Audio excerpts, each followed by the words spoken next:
مرګ دا بالکل اچانک راځي، دومره اچانک راځي چې ستا به لوی لوی خیالات چې زه به دا کار وکړم، زه به دا وکړم، بچو دپاره به دا وکړم، لیکن مرګ دا بالکل اچانک راځي. او چې کله سړی مړ شي اعلان به وشي پلانې د پلانې زوی مړ دی. پرون زموږ سره ناستو ګپ شپ یې راسره کوو، په جومات کې راسره ناستو، پرون سره ما خبرې کړې وې، پرون یې ما سره ګپ ولګاوه او نن مړ شه. بیا به دا اعلانونه کېږي، دا به خلک بیانونه کې وایي، لیکن کم کس چې مړي هغه به دا ارمان کې کاش چې لکه زندگی زما وي او د الله رب العزت عبادت مې کړی وي.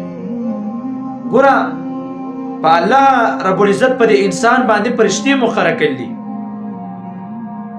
چې کله د سړي مرګ رانږدې شي الله رب العزت فرمایي لا یستأخرون ساعة ولا یستقدمون، نه وروسته کېږي دغه ټیم او نه مخې ته کېږي، بلکل په ټیم باندې به تاله مرګ راځي.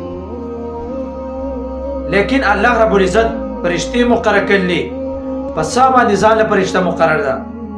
دغه رنګې په اوبو باندې ځان له فرشته مقرر ده، ستا په رزق باندې ځان له فرشته مقرر ده، ستا په اوبو باندې ځان له مقرر ده. هره فرشته راشي وایي زه ډېر وګرځېدم، ستا لپاره مې یو سا کتلی وې سا،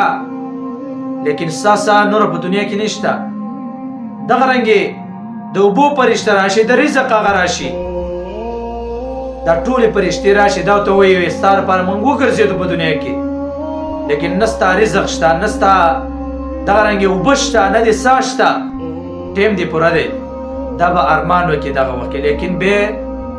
چېرته مرګ وروسته کېږي نو مرګ ته به هر وخت تیار اوسېږي.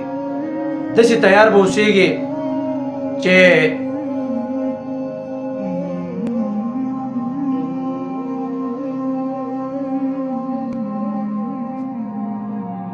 دومره تیار به اوسېږي موږ وو یاره دا کار به سبا شروع کړم، نیک عمل دی دا به سبا وکړم، مونځ به سبا نه شروع کړم، دروغ به نه وایم، سود به نه کوم، رشوت به نه اخلم،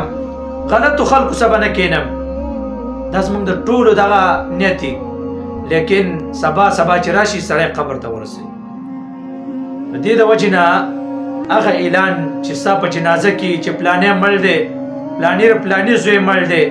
پرون زموږ سره ناست عالم مړ دی، دغه رنګې د کلي ملا مړ دی، یو لوی مشهور سړی مړ دی، د مالکه ملا صاحب مړ دی، نو هغه اعلان چې ستا په جنازه کېږي نو د هغې نه مخکې نیک عمل وکړه. او مرګ داسې شی دی چې نیک عمل دی کړی نیک. نو حدیث مبارک کې راځي پیغمبر علیه الصلاة والسلام فرمایي تحفة المؤمن الموت، د مؤمن مرګ چې نیک انسان یې د مؤمن مرګ دا د الله رب العزت طرف نه تحفه ده چې مؤمن له مرګ راشي الله رب العزت سره به ملاقات وکړي، د پیغمبر علیه الصلاة والسلام سره به ملاقات وکړي. د مؤمن مرګ دا تحفه ده، لیکن چې مؤمن خو یې که نه مسلمان خو یې دې وجې نه مرګ به اچانک راځي. هر وخت په تا بیدار اوسېږي، هر وخت په اودس کې، هر وخت په دغه رنګې د حرام او د پیسو نه پاک ځان ساتي، ځکه هسې نه چې تا له مرګ راشي په تا باندې خلکو پیسې پاتې، هسې نه چې تا له مرګ راشي په تا باندې الله رب العزت حق پاتې. نو بیا دومره ځي ته به ورځي چې په هغه ځای کې نه د چا شفاعت قبلېږي چې ته پیسې بیا ورکړې چې سفارش دې وشي، نه څوک داسې شته چې پلانې به له راولم، صرف یو به تی یو به الله رب العزت دی. نو که بیا تا د بنده حق والی نو بنده حق الله رب العزت نه معاف کوي. دې د وجې نه په هر وخت کې به داسې اوسېږي چې ځان به هر وخت مرګ ته تیار ساتي، خپل حساب په خپله وکړه د مرګ نه مخکې، خپلو اعمالو وزن د خپلو نیکو وزن مخکې وکړه، دا غله چې خلک ولاړ او الله رب العزت ته وفرمایي چې دا پلانې ګناه دې کړله هلته له بیا وزن کوي. نو مخکې حساب وکړه، حساب کولو نه مخکې وزن وکړه د وزن کولو نه.